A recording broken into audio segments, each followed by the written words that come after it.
झाले फायनली. मला खायचे थोडे दह्यामध्ये. आणि वरचळल्यावर ना कुरकुरीत लागतं. काय बनतंय इथे? रेसिपी काहीतरी बनते आहे.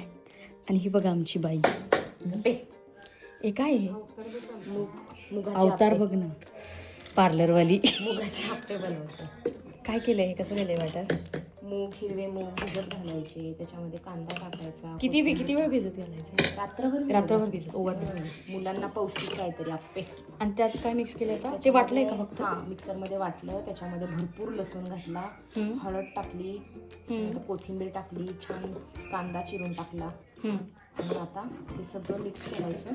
थोडीशी काश्मीरी लाल मिरची, हळद, मीठ. आणि आता हे हलवायचं आप्याचं. आप्पे सोडून याचं काय करू शकतो आपण? आणि आप्पे सोडून ह्याच्यात मग पातळ बनवू शकतो. थोडासा थिक छोट्या साईजचा डोशासारखा. हा, खूप पातळ जर केलं तर त्यात ना 2-3 चमचे तांदळाचं पीठ. तुम्ही आप्पे मला दिले होते मुगाचे, खाल्ले होते, जाम भारी लागले होते. माझ तिथेच बनवते म्हणलं चला तुम्हाला पण सांगा रेसिपी. हे काय?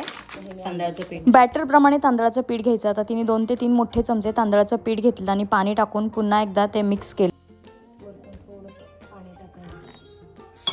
आणि हा इनो टाकतेस का त्याच्यात? इनो सोडा नाही वापरत मी, इनो वापरते. इनोने खूप छान फुलतात ते आप्पे. अच्छा, सिक्रेट इन्ग्रेडियंट. तोपर्यंत आपला आप्प्याचा तवा छान तापलाय.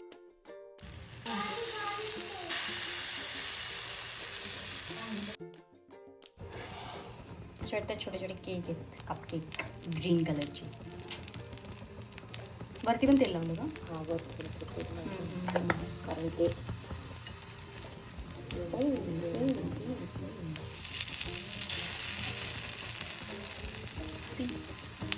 आप्प्यांसारखंच तेवढा वेळ तुम्ही ठेवू शकता झाकण लावून आणि त्यानंतर पलटायचं. आणि खूप छान फुगतात इनो टाकल्याने.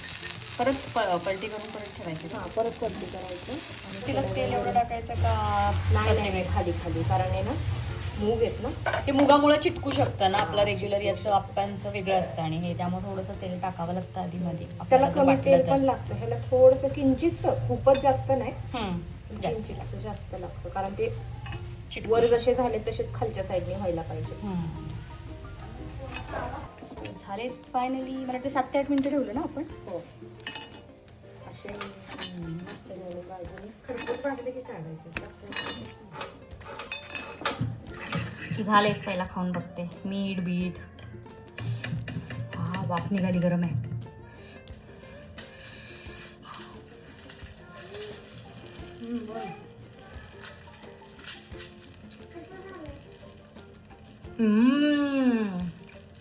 लय भारी. मीठ बरोबर आहे का? मस्त, एकदम बरोबर आहे मीठ. तिखट लागतंय? नाही, मीठ तिखट सगळं एकदम बरोबर असं म्हणायचं होतं मला. मस्त.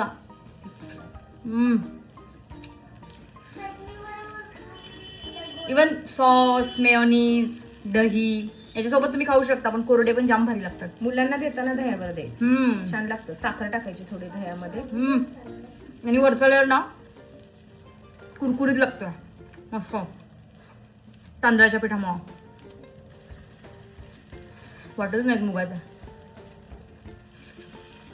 नक्की करून बघा. आणि धरा बच्चे कंपनी, हे आप्पे तुम्ही खाऊन टेस्ट करून सांगा कसे केलेली आहेत मावशीने, तुमच्या आईने.